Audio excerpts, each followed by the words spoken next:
Kenapa, Pak? Iya. Rewahan, Rama. Rewahan kan di makam rewahan, di sini juga ada rewahan.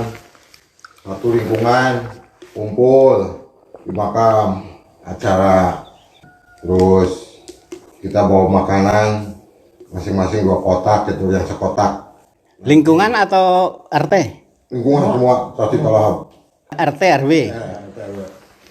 Jadi satu keluarga, 2 sama. Nanti yang satu buat diinikan ke yatim, yatim piatu atau apa, yang satu dibawa pulang. Nih Pak, saya beri metodenya. Ya. Metode sekarang ini banyak yang berminat, tapi itu susah. Karena apa? Metode instan. Jadi pengennya itu kan sekali mengadakan, lalu yang datang banyak. Ya. Yang seperti itu biasanya juga nggak berbekas. Betul. Justru kita bersyukur karena di tahun jubileum ini Bapak Suci itu mengingatkan kita di dalam peziarahan yang panjang, kebersamaan itu kan panjang. Iya. Ya kan? Makam itu kan juga panjang. Nah, justru Bapak Suci di tahun jubileum ini mengingatkan di jalan yang panjang ini penting ketekunan dan kesabaran. Iya. Ketekunan kesabaran. Lalu ditambah lagi mulai dari yang mau. Nah, kalau kita renungkan Yesus itu memang seperti ini polanya. Iya. Saya kan pernah mengatakan masa yang paling banyak yang dihadapi oleh Yesus dan semua hadir itu bukan karena disuruh. Itu dorongan dari dalam. Karena orang punya semangat, bukan karena disuruh oleh panitia, oleh pengurus, tidak. Nah, masanya waktu itu yang paling banyak adalah 5.000 laki-laki, nggak terhitung perempuan dan anak-anak. Itu paling banyak. Tapi Yesus mempunyai masa yang begitu banyak, itu kan nggak sekejap. Itu hasil kesabaran dan ketekunan Yesus melaksanakan misi yang sama. Yang sama ditekuni dengan sabar dan terus berkelanjutan. Nah, kalau ditarik ke belakang, Yesus awalnya sendiri. Lalu ditambah 12 rasul. Itu pun nggak langsung 12. Satu persatu, paling tambah lagi 2. Dan ini terus menerus.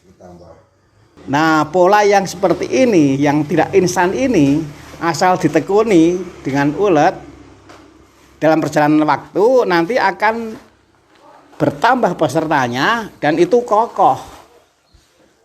Maka sekarang ini kalau gitu memang telah direnung-renung baik, bagus itu memang jauhnya itu menjadi kegiatan bersama satu apa ini istilahnya? Satu lingkungan. Satu RW. Satu RW ya. Nah, tapi kan harus mulai mencari siapa yang mau diajak menekuni ini. Saya bukan hanya ngomong, Pak. Saya tuh juga mempraktekkan. Sudah beberapa kali ini, Pak. Saya menekuni. Setiap Sabtu jam 9 saya dan frater jalan kaki. Dan itu terbuka untuk umum. Saya tidak pernah mengumumkan. Pokoknya kalau ketemu anak-anak saya ajak, nanti hari Sabtu saya dan frater mau jalan-jalan, mau ikut enggak? Kemana? Pengennya kemana? Memang belum banyak, baru beberapa kali. Tapi saya lihat jumlahnya mulai banyak. Tapi itu kan bukan sekedar senang-senang. Saya menjalani itu dalam rangka menekuni, menumbuhkan rasa cinta terhadap alam dalam diri anak-anak. Waktu awal-awal saya tugas di sini, Pak, saya kan sering bersih-bersih halaman kan, mencabuti rumput liarnya. Kadang ada anak yang main, saya panggil sini bantu, ayo kita cabuti rumput liarnya. kok nggak bisa membedakan mana rumput liar, mana rumput taman yang ditanam tuh Pak. Saking Iya, parahnya. benar, betul. Tidak mengenal lingkungan namanya. Iya. Lalu kemudian saya tuh kan juga beberapa kali ini kan jalan-jalan ke sawah. Ada anak yang ikut. Saya tanya, kamu punya sawah enggak? Punya di mana? Enggak tahu. Sering ke sawah enggak? Enggak pernah. Salah satu keprihatinan sekarang ini yang terus diusahakan oleh Bapak Susi itu adalah yang berkaitan dengan alam. Ada banyak orang yang mengeluh soal alam, tapi lalu siapa yang mau menekuni? Nah, yang menarik bagi saya adalah Bapak Susi itu menunjukkan jalan kepada kita. Yang penting itu adalah sekarang ini, yuk kita tekun dengan sabar. Tekun berarti ya terus menerus. Dan mulai dari yang bisa dikerjakan. Tadi yang kita kerjakan itu kan sederhana kan? Tapi kalau itu ditekuni, itu kan nanti akan menumbuhkan rasa cinta terhadap alam yang indah. Keindahan ya. Iya. Kemarin Pak, waktu saya misa di Windu Haji, saya ngomong hal yang sama. Ada begitu banyak orang yang mengeluh, tapi sekarang siapa yang mau berbuat? Daripada kita menyuruh orang lain itu susah, yuk kita menyuruh diri kita sendiri. Syukur bahwa gereja dan komplek di stasiun Windu Haji nggak besar. Sama dengan ini tadi, kan nggak besar. Jadi dikerjakan oleh sedikit orang pun bisa. Tapi ini harus ditekuni. Kemarin saya bilang di khotbah itu di Windu Haji, bahwa oh ternyata bisa juga ya kecil-kecilan, yang penting ditekuni. Tekuni supaya halaman gereja itu rapi, jalan rumputnya yang liar sampai tinggi-tinggi. Tekuni kita tuh tidak membuang sampah di kali. Kemarin kan waktu misa di sana sebelumnya saya lihat kali Pak.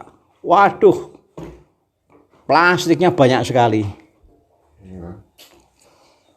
Mulai dari itu tekuni.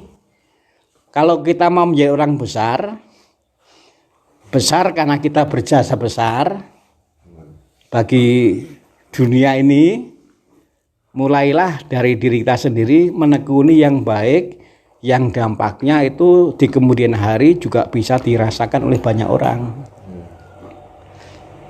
Saya itu merenungkan mengenai menjadi tanda harapan di tahun jubileum ini. Bagian itu oleh Bapak Suci di dalam kegembalaan tertulisnya cukup panjang.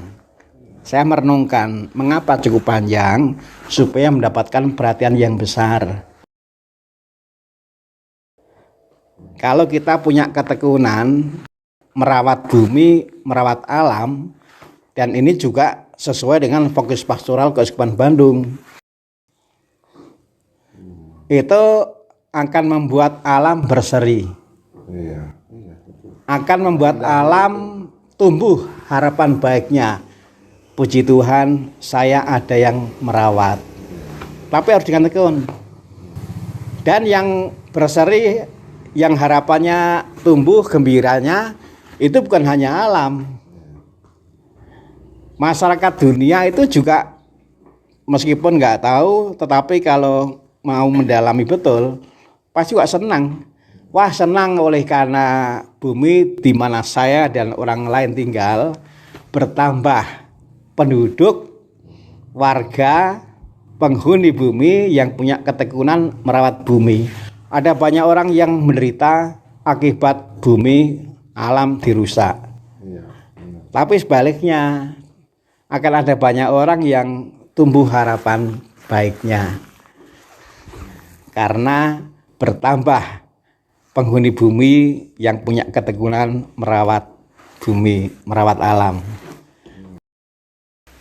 Saya tuh senang merefleksikan hal-hal sederhana yang baik yang kita lakukan, tapi kemudian diteguhkan bahwa kalau ini ditekuni dampaknya besar. Nah, itu. Kesabaran. Saya udah lama Pak. selama ini yang saya kerjakan tidak ada hal yang besar.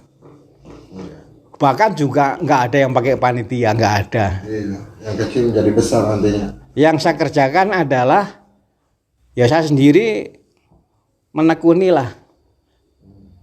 hal besar. Langkah 1000 dimulai dari langkah pertama. Iya. Oh, baru langkah pertama kok langsung kepingin banyak orang. Iya. Janganlah kita lebih dari Yesus lah. Saya mas sederhana Pak. Saya orangnya sederhana. Yang karena sederhana maka saya juga mau ikut Yesus saja lah. Termasuk juga metode Yesus. Besar. Langkah 1000 dimulai dari langkah pertama.